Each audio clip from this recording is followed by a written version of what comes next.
My Holiday in North Korea, The Funniest, Worst Place on Earth by Wendy Simmons.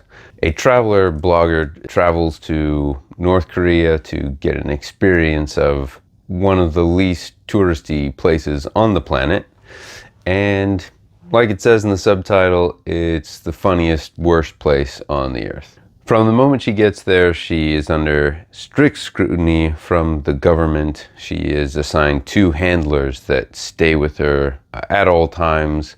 She's never free to do anything. It's always what the government is allowing her to see and allowing her to do and allowing her to take pictures of and write about, and everything is extremely censored. So these 2 handlers take her to this museum that talk about the evils of America and how great the North Korean system is, and she writes about how this is just over and over in every little thing. America is awful, North Korea is great.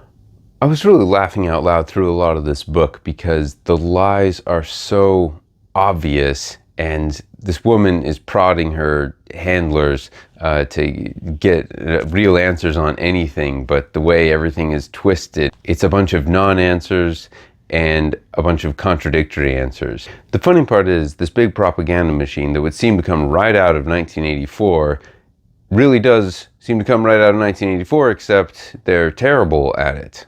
There's nothing convincing about the lies that they're saying, and it's obvious that the system isn't going to last like for the next 100 years. Like you just picture, it's just this closed system can't survive much longer. But aside from most of the book being a big comedy skit, a very effective comedy skit, I think the author makes a very good point throughout the book, emphasizing the difference between North Korea and North Koreans. It's easy and fun to make fun of the North Korean system just because of how absurd it is, but there are millions of North Koreans living in that system. The author feels such a longing to know them while knowing that it's impossible that she's ever going to see these people again, and they're going to be stuck in this closed world and just stuck in this system of re-indoctrination, and there's really no way out for them. So I think this book is a little deeper than it otherwise would have been.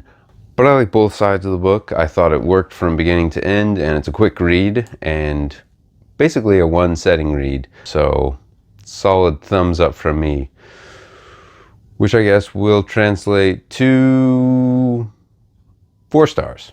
If you have any recommendations, leave them in the comments below.